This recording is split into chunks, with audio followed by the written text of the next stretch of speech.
pikipiki yafanya nini hapa ndani? Na huyu kijana alianza lini kazi ya bodaboda? Huyu kijana si aliniambia ni mlinzi usiku?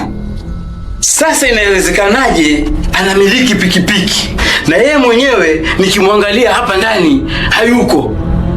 Hii lazima nijue mbivu na mbichi. Hawezi kunidanganya mimi baba mwenye nyumba yake.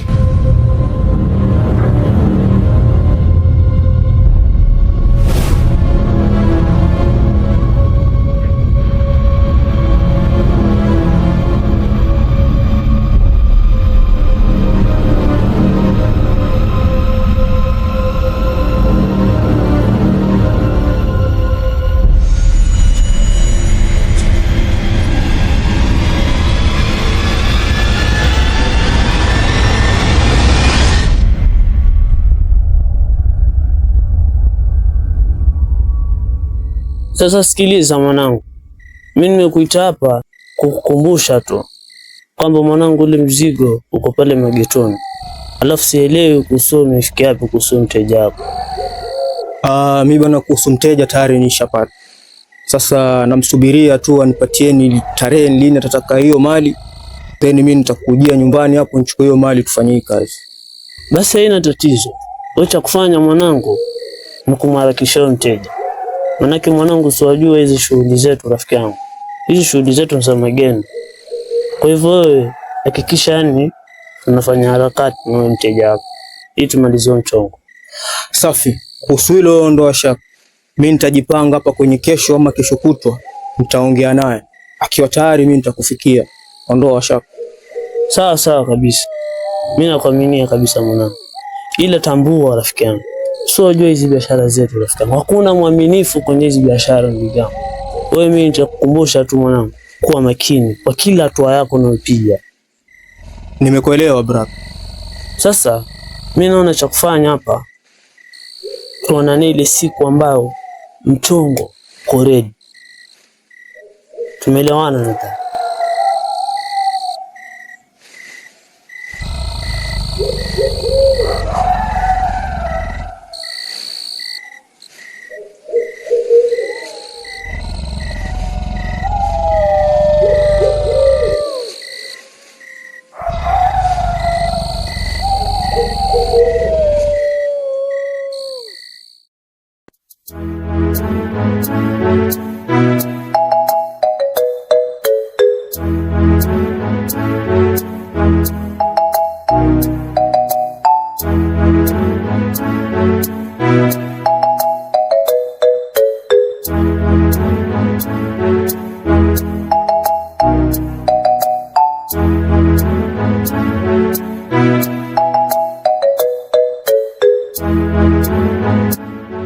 Jirani, habari asubuhi.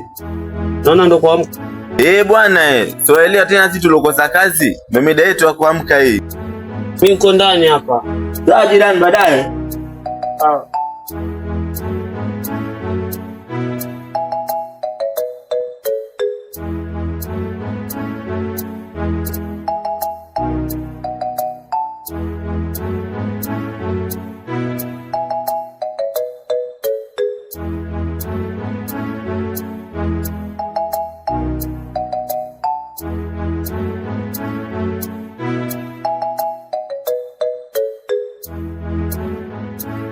Jirani, vipi tena? Mbona mbio mbio? Kwani kuna shida? Wameniibia. Umeibiwa? Umeibiwa nini tena? Na nimekuona mlango wako umefungwa mwenyewe hapo. Ama uko macha mtu uko nani akulindie nyumba? Mimi sina hizo tabia za kuacha mtu kwangu jirani. Lakini nimeibiwa mzigo wangu wa thamani sana hapa ndani jirani. Mimi nashangaa, nani ameingia hapa ndani akachukulia mzigo wangu wakati mimi mlango wangu nimefunga. Jirani, mwenye nyumba huyo. Mwenye nyumba huyo jirani. Mwenye nyumba? Mwenye nyumba na nini kwani jirani? Unajua mimi sikuelewi. Jirani, kama hujaamia hapa nilikuuliza, umejipanga? Wewe ukaniambia vipi? Oh, nimejipanga, hata nyumbani nimeaga. Kumbe umepepe. Angalia unataka kuosha. Jirani, jipange kwanza kama hujaamia kwa nyumba za nanio vijiweni. Jirani, unajua hata mimi sikuelewi hapa. Naona cheka tu anchanganya mimi. Sikuelewi. Kwa mwazi basi. Jirani, kiza sasa. Mwenye nyumba yako anatumia chuma ulete. Hasa wewe kaa kizembezembe tu. Yuweza kukufilisi hadi friji. Mwenye nyumba huu wetu anataka vyuma vya kuba. Kama mimi hapa. Wacheki vitu hivi. Uweza kaa kizembezembe, utafilisiwa jirani. Hapa ni Uswahilini. Jirani, hivi ya maneno unasema wamaanisha ama ntarabu? Jirani, wewe unaje? Wewe unaje jirani? Yaani mwenye nyumba unajua mimi ni nani? Acha nimfuate huko. Manake mimi mwenyewe kwangu kivaa. Nitangana. Wagi gani? Angalia Pagwizi asha kunyima usingizi huyo. Hapo kwa Kiswahili baba.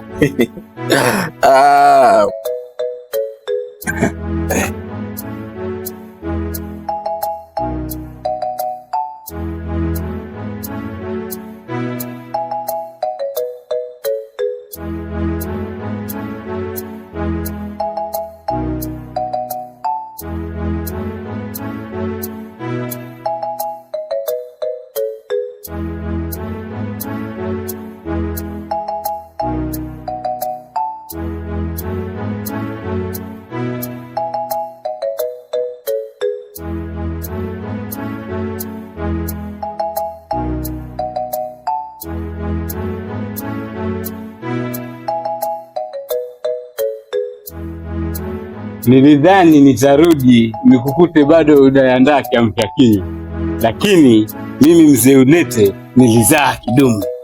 Haya, mikate hii hapa, raha tujipe wenyewe, kwani siku njema huonekana asubuhi mwanangu. Mzee Ulete, pia mimi nilidhani kwa umri huo nitakawia, lakini naona mzee wangu bado kijana, maana sio kwa spidi hiyo uliokuja nayo. Najijenga mwanangu, sio kama nyinyi vijana wa siku hizi mnakula vitu vingi vya kuzorotesha afya yenu. Naona umeamua leo mzee, kila mtu na mkate wake. Vipi? Kwani hutaki tule lunch leo nini? Hapo mzee. Kama umezoea wengine, hapa kwangu umefeli. Chukua karatasi lako. Unadhani ile biashara imefungua kizembezembe? Yaani umenunua mkate mmoja ukaona unachukua na mwingine tena bure, ukaona mfanye chuma ulete kwenye biashara yangu. Sasa nachukua mikate yangu na nisikuone tena kwenye biashara yangu. Nikikuona tena na kuita nduru ya mwizi.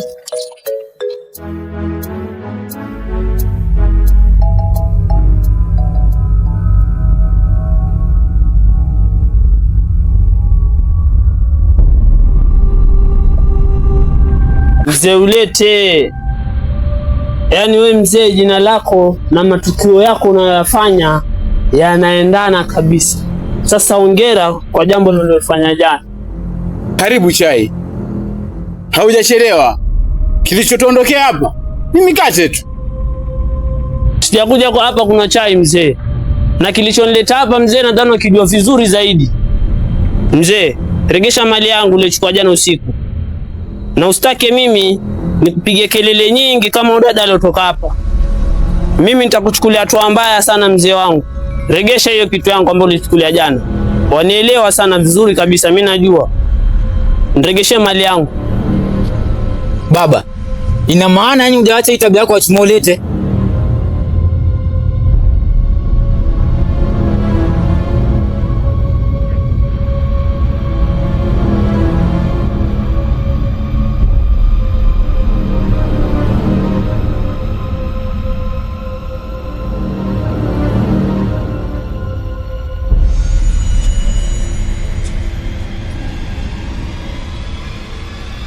Mwanangu, nimetikia wito wako, ila nashangaa mbona leo mchana kuna tatizo? Shida iko mwanangu, naona kuna boya hapa mwanangu kajichanganya kaingia kwenye anga zetu. Nani huyo amejichanganya mpaka kaingia kwenye anga zetu? Na amefanya nini kikubwa mpaka kajichanganya kaingia kwenye hizi anga?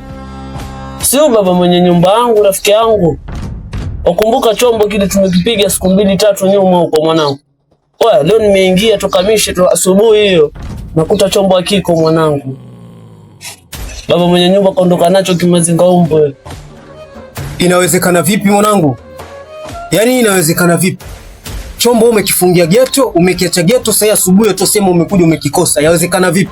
Oya sikiza mwanangu. Kwani baba mwenye nyumba yako yajionaje? Yajichukuliaje kwa mfano? Yaani yeye ni nani kwa mfano mpaka tufanye matukio ajabu ajabu? Yeye ni nani? Oya sikiza mwanangu. Wewe umenitapa ili kufanya nini? Maana yake mimi mwanangu mzee ushanichanganya.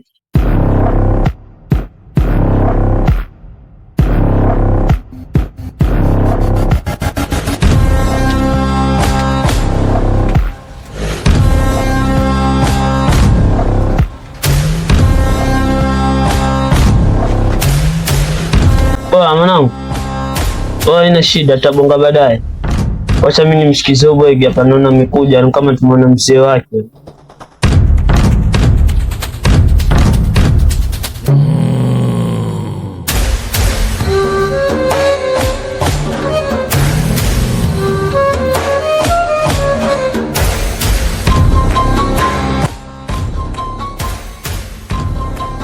Samahani sana brother kwa kuwakatizia maongezi yenu. Ndio ushaharibu. Sema kimekuleta nini? Babako andai hata kodi. Yeye cha kufanya yeye kazi yake kuibia watu tu na njama zingaumbwe. Najua kweli mzee wangu anafanya mambo ya sofa kwa hivyo. Ila nimekuja hapa ili tutatue hili swala ndugu yangu. Kwani wewe mzee wangu kwa kuibia nini? Maana nilivyokuwa na asubuhi pale nyumbani itakuwa mzee wangu akudhulumu haki yako kubwa kabisa ndugu yangu. Mzee wako huyo jide mjanja kanibia mimi 300,000. Pesa yangu mimi ndio iwekeza miaka yote hiyo ili ije nisaidie, lakini ile yeye atakunibia mimi kizembezembe, sio hiyo, lazima tailipa. Da mzee ulete hivi, wewe ni wakuiba 300,000 kweli bila hata huruma? Da kwa kuwa unasema hiyo pesa alikuibia jana ndugu yangu, basi itakuwa bado mzee wangu hajaikumia. Ninachoomba unachie hilo swala ndugu yangu. Mimi nitamweka chini mzee wangu, nitaongea naye, alafu nitakujulisha pale nimefikia. Sikiliza, mimi hata tukamalizana, yaani mzee wako mi hapa kwake na hama, sitaki tena kuishi hapa. Na yeye atajua na mimi naye tena nani, atajua mimi ni nani. Nakuelewa sana ndugu yangu, ila ninachoomba usifanye kitu chochote kibaya kwa mzee wangu. Nina imani pesa yako itarudi. Mimi hela yangu nikiipata hapo labda ndo tutaelewana, lakini bila hivyo hatuwezi elewana. Nimekuelewa, usenda zako.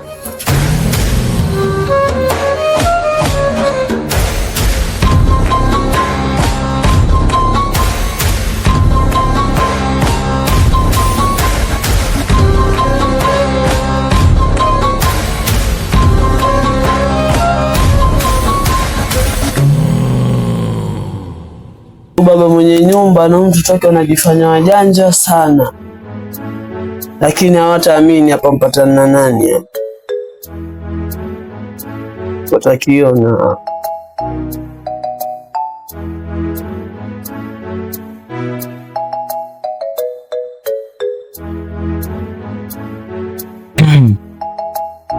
Hivi ni kweli mzee wangu anatumia chimolete?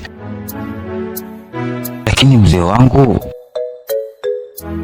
namjua, kama kweli angekuwa ameiba 300,000 basi hapa nyumbani apange kalika. Lakini nashangaa ndio kwanza ananiomba mpaka hela ya sigara. Sasa hiyo 300,000 atakuwa ameipeleka wapi? Alafu ile kijana mbona hajaenda kushtaki polisi? Maana hiyo hela ni kibao sana. Ama ni vile polisi hawaamini swala la ushirikina? Haiwezekani.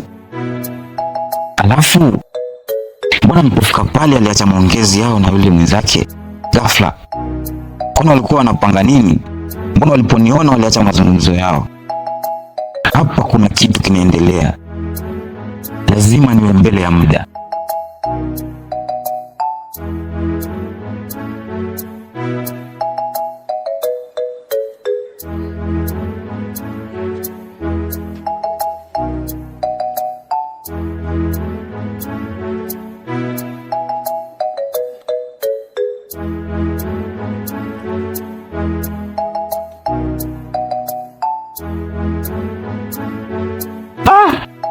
Pembe langu, naona waumiza kichwa.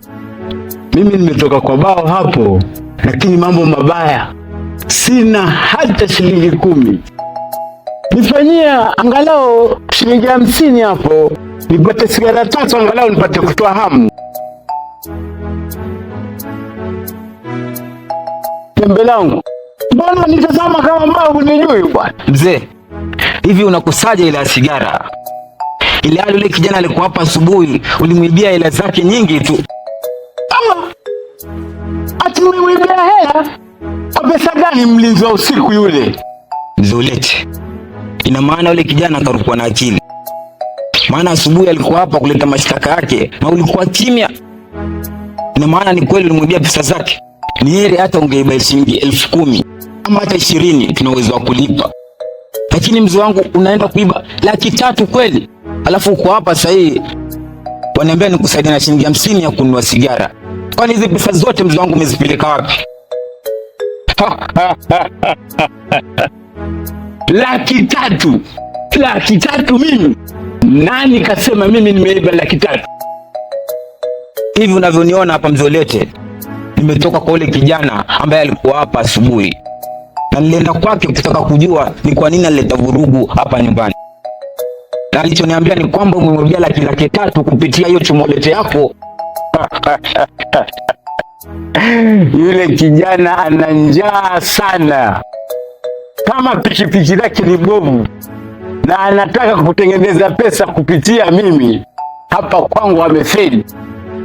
Pikipiki lake liko hapo ndani, kama yataka aje achukue, lakini mimi kuhusu 300,000 hiyo mimi sijui. Alafu wewe umeanza lini tabia zako za kunipeleleza?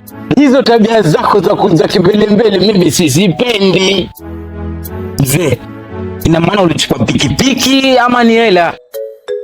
Ama ni mimi ndo sijaelewa mzee ulete? Bwana 300,000 mimi nitapeleka wapi? Hata kama kweli napenda starehe, lakini 300,000 kwa siku moja, hiyo siwezi kumaliza kwa siku moja. Fanya hivi, nipe hiyo shilingi 50 nikanunue sigara, ama kama hauna niambie bwana, niingie zangu mtaa.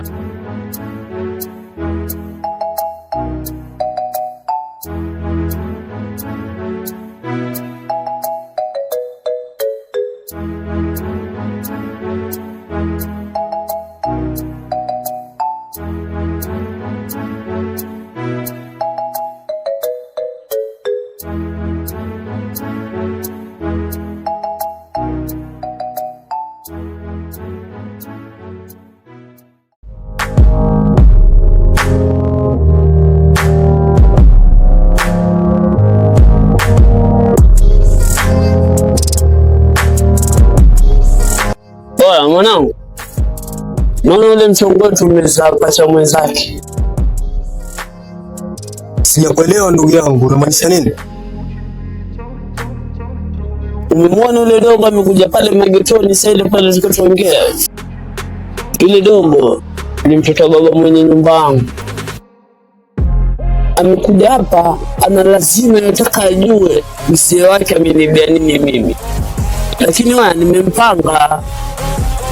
Nimemwonyesha kwamba mzee wake amenibia 300,000. Alafu baada umemwambia hivyo, akwaje? Dogo alitaka tumalizane si nyumbani. Manake mimi nilimwambia mzee wake na mshtaka, lakini aliniambia hataki tufikie huko. Dili yako linaonekana limenona. Haujai nifelisi. Mko nataka tufanyeje? Mimi nilichokuwa nataka tufanye mwanangu hapa ni tumtege ile dogo pale. Akishatupatia hiyo 300,000. Sasa sisi tutapanga siku na iti moja, tutamtimbia baba mwenye nyumba, mimi na ndio chombo anacho ndani. Hapo itakuwa tayari tushapiga ndege wawili na jiwe moja.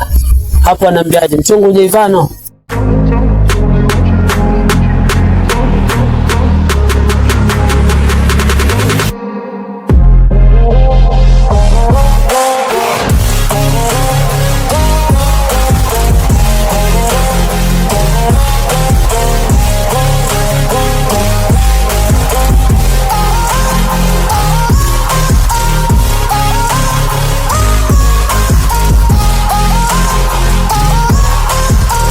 Ndugu yangu, haya ndiyo maeneo niliyovamiwa na kuibiwa pikipiki yangu. Mtaa wetu umekuwa na matukio mengi sana ya kutisha. Tunaomba serikali itusaidie kuwatafuta wahalifu hawa, maana wamekuwa kikwazo kwa madereva wa bodaboda. Kijana, ningependa nikuondoe hofu, maana serikali iko na mkono mirefu, italishughulikia jambo lako. Umesema vijana wenyewe walikuwa ni wangapi?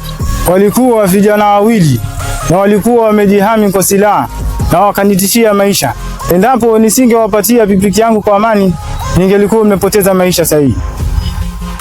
Je, unakumbuka sura zao labda? Hapana, sikumbuki. Maana walikuwa wameziba sura zao na ilikuwa ni usiku. Sawa sawa. Sasa utanipatia namba ya usajili ya pikipiki yako ili tuweze kujua tunaanzia wapi uchunguzi wetu. Na imani utapata pikipiki yako.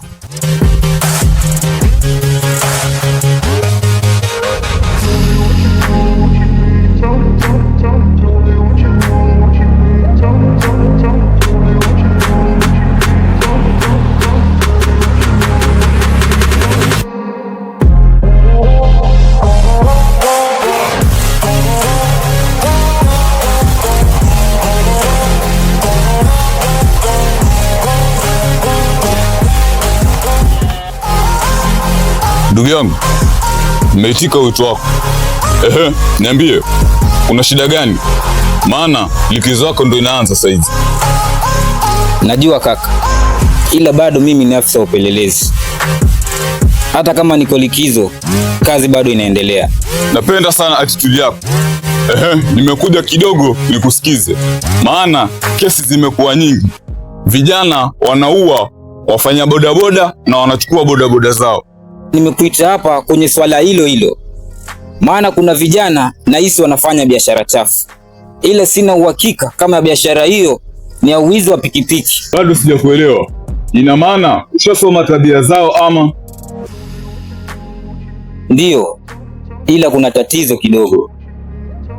Tatizo gani hilo? Hawa vijana ninavyowaona ni wakora. Ila ushahidi wao upo mahali pasipo sahihi. Na ndio maana nimekuita hapa ili unisaidie. Ushahidi uko pahali gani? Ili tuweke mambo sawa. Maana lazima tushike mmoja ya hawa vijana ili wajue serikali iko macho na inashughulikia wananchi wake.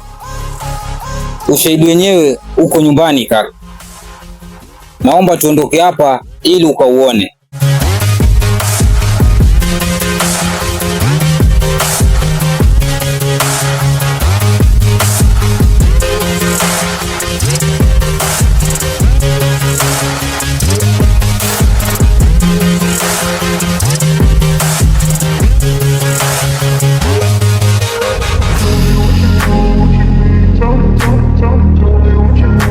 Ndugu yangu, ushahidi nimeuona na kulingana na mimi hauko pale usiku. Alafu ile pikipiki imepotea wiki 2-3 hizi. Sasa itabidi mimi nirudi ofisini nilishirikie hili jambo lako, maana uhalifu umekuwa mwingi sana katika hii jamii. Mimi nikushukuru sana ndugu yangu, maana mzee wangu yeye ajua anachokifanya, ila niamini mimi ninachokwambia. Wale vijana nilokuelezea watakuwa wanajihusisha na uhalifu. Sawa sawa kabisa, tuko pamoja katika hili. Wewe nipatie hizi wiki 2-3 ili mimi niweze kwenda ofisini nilishughulikia hili jambo la 300,000 ili tuweze kukamilisha uchunguzi.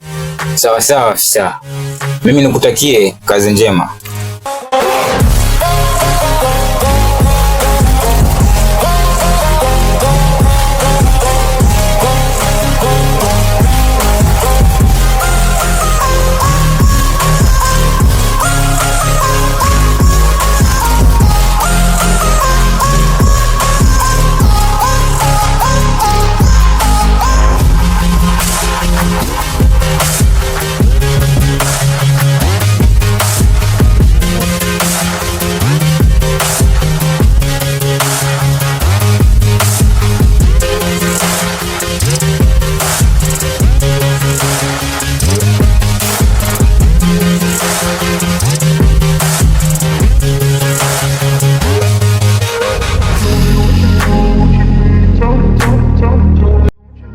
Mzee wangu, kwanza samahani kwa usumbufu.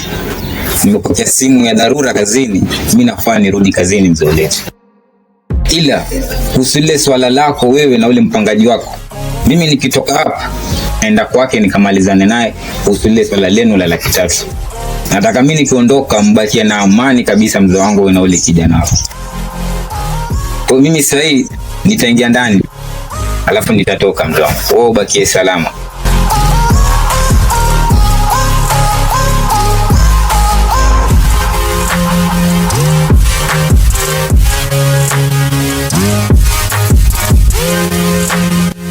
Laki tatu?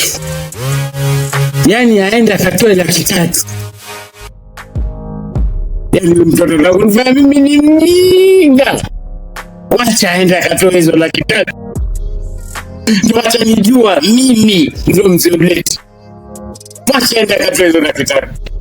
Acha nijua mimi ndio mzee Ulete.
Ndugu yangu, kwanza nikushukuru kwa kunivumilia.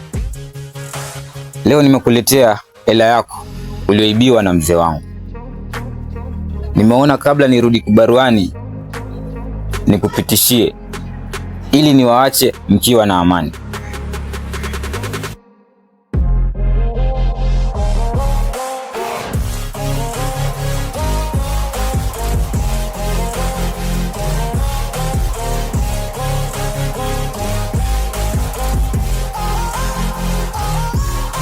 Amali yako hii hapa ndugu. Nadhani ilikuwa 300,000, sio? Ndio. Ilikuwa ni 300,000. Ila una uhakika hizi ni 300,000?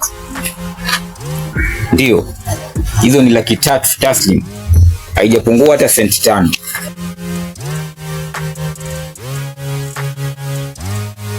Sawa sawa kabisa.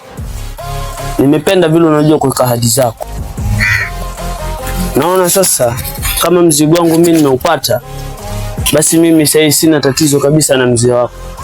Mimi na mzee wako tushamalizana. Ndugu yangu, mimi sina muda tena wa kukaa hapa kijijini. Na ndio maana nimekuja hapa kwako leo ili tumalizane. Kwa hiyo nakuomba ubakie kwa amani wewe na mzee wangu. Mimi wacha nirudi mjini nikaendelee na shughuli zangu zingine.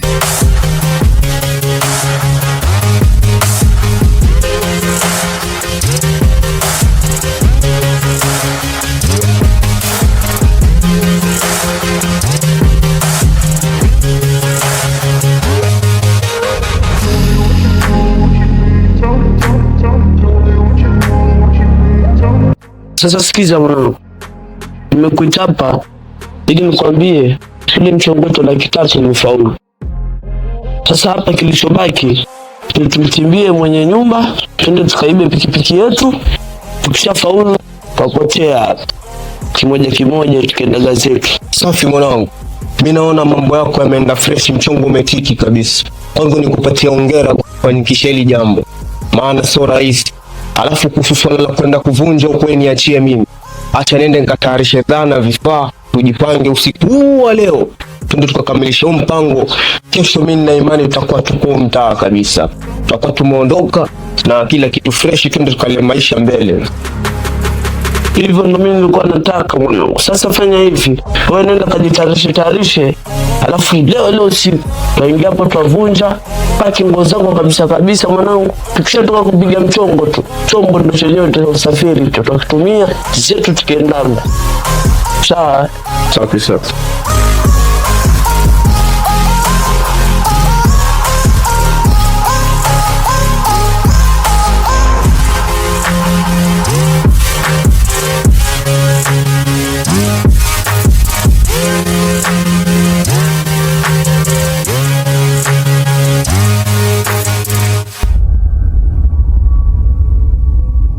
Bibi mwanangu. Pikipiki kwa mbona mlimvona mtu? Poa mwanangu. Hapa ndani hakuna pikipiki. Sasa sijui baba mwenye nyumba yako atakuwa ametushtukizia ama. Inawezekanaje hiyo? Inawezekana vipi? Unaangalia wakati mbali wewe. Mwanangu. Huu utakuwa ni mchezo. Hapa kuna jambo linaendelea. Tunzetu nyumbani.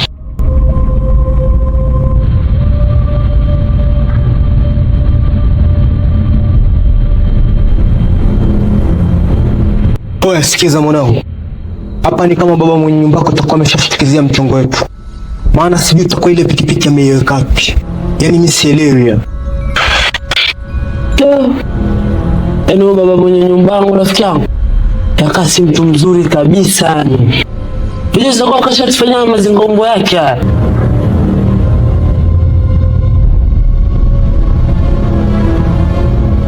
Mbona kama waza mwanangu? Waza nini mwanangu? Oya. Ile shilingi 300 umeiweka vizuri? Pesa iko safe mwanangu. Wewe amcheki. Wewe ingia ndani kacheki madhisi. Tumefanya kazi ya bure hapa. Ingia ndani ukacheki.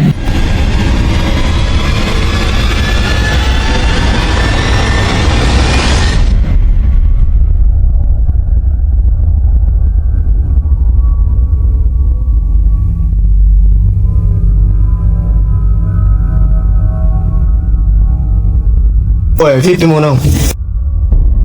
Oya. Mwanangu hata siamini.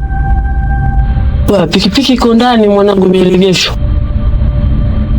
Pikipiki imerudi bro.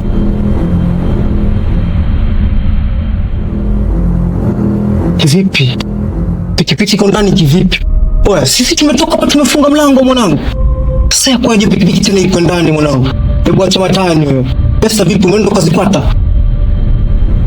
Mwanangu pesa mali nimeziweka mwanangu. Haziko mwanangu, hata mimi mwenyewe siamini bro. Nilijua tu mwanangu, mimi nilijua tu ni michezo. Baba mwenye nyumba tunasema tako sana yani. Baba mwenye nyumba tunasema chizi sana yani.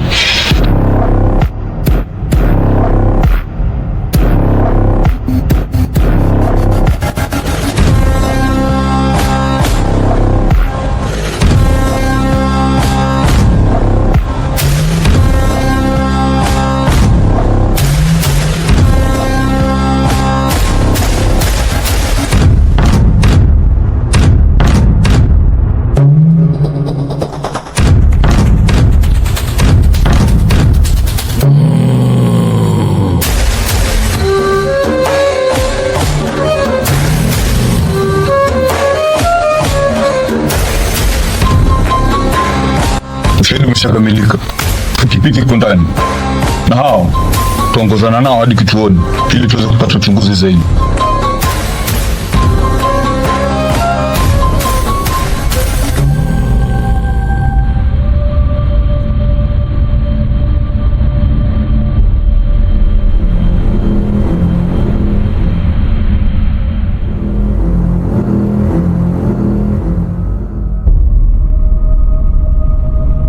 Poleni kwa usumbufu.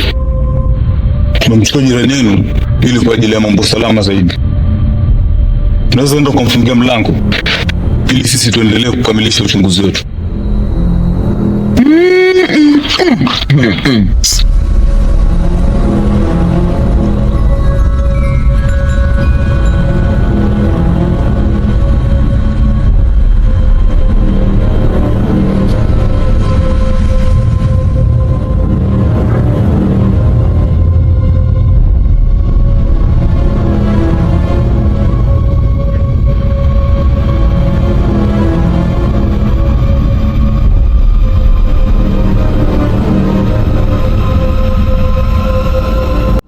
Sikia, kulala maskini na kuamka tajiri ndio huku sasa. yani mtu alipwe 100,000, 2,000, 3 kwa sababu ya lile zanga lake tu? Hiyo haiwezekani.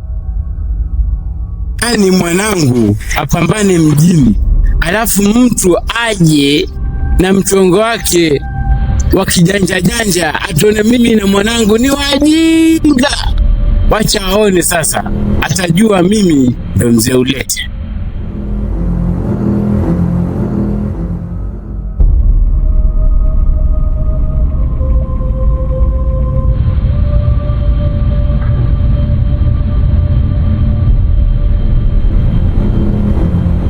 Habari ya asubuhi mzee Ulete. Naona wapi unajua mwenyewe ukiwaza mambo yako polepole. Ndiyo Makoti. Vipi? Mbona asubuhi nyumbani kwangu? Na bado siku zako za kulipa kodi hazijafika. Una nini? Kama huko ulikotoka. Maana kwa sasa hii sitaki kesi. Nataka nitulize akili yangu. Maana naona nikiongeza nyumba pale kwangu. Haya niambia, kwema huko ulikotoka? Kwema mzee Ulete. Nilitarajia ndakukosa, lakini nimekupata. Umetulia mwenyewe, hauna hata wasiwasi. Ina maana wale maskari wa kufika hapa kwako? Askari tena? Unazungumza kuhusu askari gani lakini Makoti? Jana bana mzee Ulete, pale nyumbani tulivamiwa na maskari. Na maskari hata wala kuja kwangu, walikuja kwa jirani yangu Bashiru.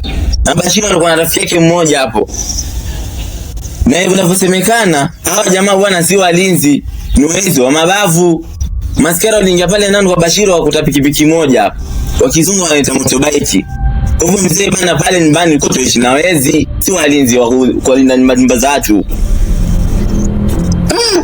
Makoti. Kweli? Bashiru huyu mlinzi usiku? Yule na hakuwa mlinzi. Maana vile vitu vilikuwa pale ndani kwake vyote vilikuwa vya wizi. Kule dogo mpagwizi. Kama alivyokuwa nieleza nikiwa maskani na yeye kule. Habari zenu. Kwa majina ya Afande Zungu na nimeletwa hapa na kazi moja. Wewe ndo mzee Ulete? Ndio, mimi ndo mzee Ulete. Nikusaidieje bwana askari?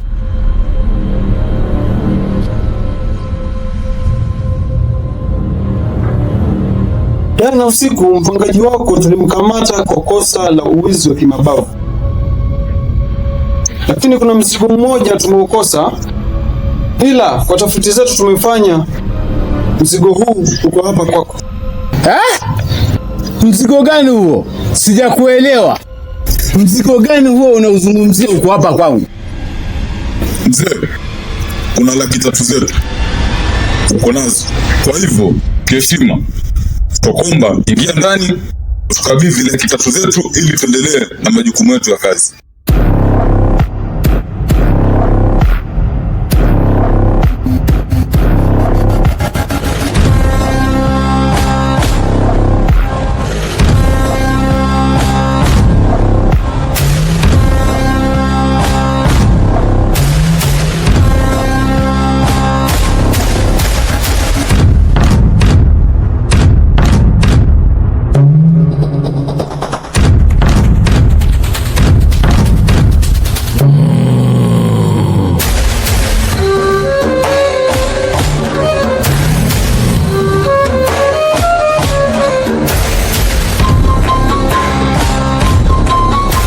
Ndugu yangu, nashukuru sana kwa kunisaidia kukamilisha uchunguzi.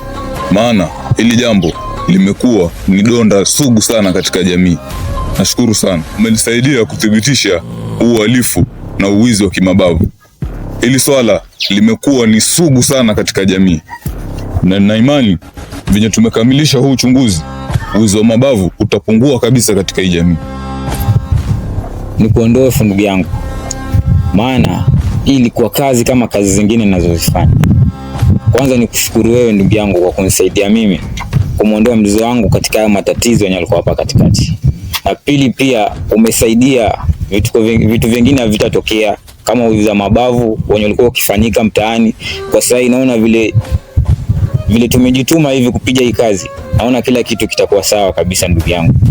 Mzee wangu vitu anavyofanya mambo ya kutumia chuma ulete sio vitu vya sawa ndugu yangu. Kwa hiyo mimi nikushukuru sana kusaidia hili swala. Inabidi sisi tuwe na bidii ya mchwa, tusilale wala tusifunge macho, ili tuweze kuokoa vizazi na vizazi. Mimi na imani tukiwa tuko macho, hakuna ambaye mtu atakuwa anaweza kuingilia hizi shughuli kama mimi na wewe, ama serikali yote iko macho. Nakushukuru sana pia ndugu.